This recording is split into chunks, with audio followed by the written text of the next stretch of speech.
फरा सबा को छेड़ते हुए।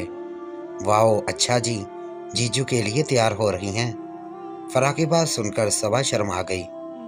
अब उसे क्या जवाब देती कि ये तो उसके दूसरे जीजू के लिए तैयार हो रही थी। फरा, आए आपी, मैं आपको तैयार कर देती हूँ। अच्छा सा मेकअप करूँगी आपका। ऐसा करूँगी कि जीजू बस देखते ही रह जाएंगे आपको। सबा नहीं नहीं करती रही, लेकिन फरा ने उसे लेकर ड्रेसिंग टेबल के सामने बिठा दिया और उसका मेकअप करने लगी। सबा की नज़र बार बार अपने हाथ में पकड़े हुए मोबाइल पर जा रही थी, जिस पर वो टाइम भी देख रही थी और सोच रही थी कैसे मेजर को बताएगी कि उसे क्यों देर हो रही है। फरा सबा के चेहरे पर हल्की हल्की बेस लगा रही थी। सबा के हाथ में पकड़ा हुआ मोबाइल बज उठा। उसकी तेज आवाज़ सुनकर सबा को ऐसे लगा जैसे फ़ोन की बेल से ही मेजर के गुस्से का पता चल रहा हो। सबा ने कॉल कट कर दी और फिर जल्दी से एक मैसेज लिखने लगी। सबा, सॉरी, मैं नहीं आ सकती। मंसूर साहब की बेटी फरा आई हुई है, प्लीज़ आप कॉल ना कीजिएगा। सबा ने मैसेज सेंड कर दिया। चंद लम्हों के बाद ही मेजर का मैसेज आया। मेजर, तू नहीं आ रही तो मैं खुद आ जाता हूँ। आकर तुझे भी करूँगा और उस फरा को भी। बड़ी पटाखा चीज़ है। सबा को पता नहीं क्यों थोड़ी सी जेल से होने लगी। उसने दोबारा मैसेज कर दिया। ये कमीना तो है ही घटिया आदमी, हर किसी के पीछे लग जाता है। कमीने को इतना भी ख्याल नहीं है कि 3 गुना छोटी है उससे फरा बेचारी, और उस पर भी अपनी गंदी नज़र रखे हुए है। हूँ तो मैं भी उससे आधी उम्र की। मुझ पर कौन सा उसने रहम खाया है, कैसे जलील करके रखा हुआ है। कितनी बार मेरा रेप कर चुका है, और एक मैं हूँ कि पता नहीं क्यों और कैसे जब भी उसके हाथ लगते हैं तो बेबस हो जाती हूँ। उसके हाथों का खिलौना बन जाती हूँ। जैसे वो चाहता है वैसे ही करने लगती हूँ।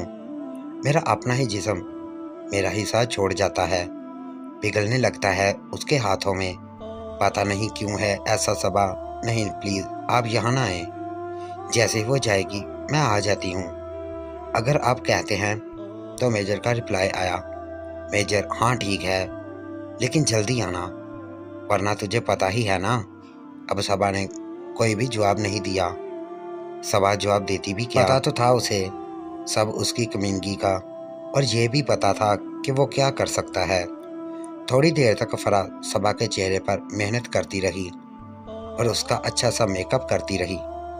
फरा, अभी लगता है आपके सज्जन के मैसेज आ रहे हैं। सबा थोड़ा घबरा गई, फिर संभलते हुए बोली, हाँ हाँ उनके ही हैं। उसका मेकअप करते हुए फरा गुनगुनाने लगी। सबा सोच रही थी कि इसको क्या पता कि जिस सजना के लिए मैं बन संवर रही हूँ और सज रही हूँ वो मेरा शौहर नहीं, बल्कि मेरे शौहर का दुश्मन है, मेजर साहब, जिसके पास उसे सज संवर कर जाना पड़ रहा है, जो कुछ ही देर के बाद उसके जिस्म को पूरी तरह से नंगा कर देगा। फिर अपनी मर्जी से अपना दिल भर के करेगा, हर तरीके से, बिना मेरा कुछ भी ख्याल किए हुए, और मेरा अपना जिस्म भी मदहोश हो जाएगा, हमेशा की तरह तड़पने लगेगा। उसके सख्त और मजबूत जिस्म के लिए मचलने लगेगी। उसके लिए क्या करूं, कैसे रोकूं खुद को।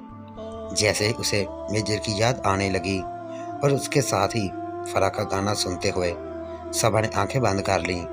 उसके दिल में कुछ होने लगा था, जिस्म में कुछ होने लगा था। फरा के जाने के बाद एक बार फिर सबा को उन्हीं ख्यालों ने घेर लिया कि वो मेजर के पास जाए या ना जाए। उसे डर लग रहा था, मेजर से भी और अपनी बिल्डिंग के दूसरे लोगों से भी। अगर किसी ने मुझे देख लिया तो, और फिर क्यों बार बार जाऊं मैं उसके पास। अभी वो इसी सोच में ही थी कि बाहर के दरवाजे में चाबी के घूमने की आवाज़ आई। सबा चौंक कर बाहर के गेट को देखने लगी और अगले ही लम्हे गेट खुला और सबा अंदर दाखिल होने वाले को देखकर घबरा गई। सबा, ओ नो, सबा के मुंह से निकल गया, क्योंकि वो उसके इतनी जल्दी आने की उम्मीद नहीं कर रही थी। जो गेट से अंदर दाखिल हो चुका था। सबा घबराई हुई आवाज़ में बोली, आप? मेजर सबा की तरफ बढ़ते हुए बोला, हाँ, मैंने सोचा मैं खुद ही आ जाता हूँ तेरे पास। तू तो खुद देर ही किए जा रही है। पता नहीं मुझे क्या समझती है, जो मैं कहता हूँ वो मानकर ही नहीं देती। इजी ही ले लेती है मुझे तू। सबा डर कर कांपते हुए, नहीं नहीं, ऐसी बात नहीं है, वो मैं आ ही रही थी बस, लेकिन आप किसी ने आपको देख लिया हुआ तो।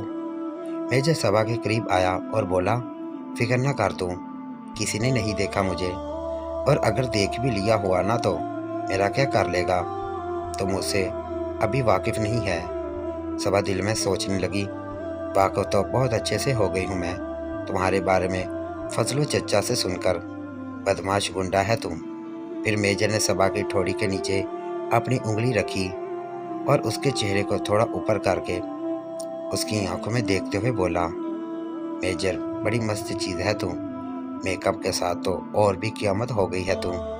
सबा को उस गुंडे के मुंह से अपनी तारीफ अच्छी लगी या बुरी, वो कुछ फैसला नहीं कर सकी, लेकिन उसका दिल ज़रूर धड़क उठा था। हमेशा जब उसे गालियाँ निकालता रहता था, उसे ज़लील करके खुश होता था। आज उसके मुंह से, गंदे मुंह से अपनी तारीफ सुनकर उसे शायद थोड़ी खुशी हो रही थी, लेकिन ये खौफ भी खाए जा रहा था कि वो आज फिर उसके फ्लैट में घुस आया है और आज फिर उसकी इज्जत को तार तार कर देगा, या पता नहीं फिर से वही आग जिसमें लगाकर चला जाएगा।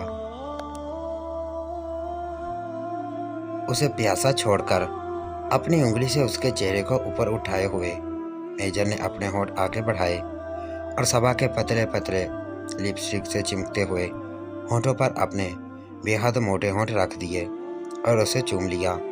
सबा ने थोड़ा सा अपना मुंह पीछे हटाना चाहा, तो इस बार अचानक से उसके मुंह को अपनी सख्त गिरफ्त में ले लिया मेजर ने, और वह पीछे को न हिल सकी। उसके होंठ मेजर के सामने साकत हो गए। मेजर ने अपनी जुबान बाहर निकाली और सबा के सुर्ख होंठों को अपनी जुबान की नोक से चाटने लगा। मुंह को जबड़े के नीचे से दबाने की वजह से सबा के दोनों होंठ सिकुड़कर गोल से हो गए थे। सबा को अजीब सा लगा, लेकिन उसकी आंखें बंद हो गईं। मेजर कैसे रंडी की तरह तैयार हुई है, जैसे किसी कस्टमर के पास जाना हो। मेजर ने अपने हाथ की गिरफ्त में ही उसके पतले पतले होंठों को अपनी उंगलियों से मसलते हुए कहा। मेजर इतनी ज़ोर से उसे होंठों को मसल रहा था कि सबा को थोड़ी तकलीफ होने लगी। इसकी अगली किस्त देखने के लिए हमारे इस चैनल को सब्सक्राइब करें।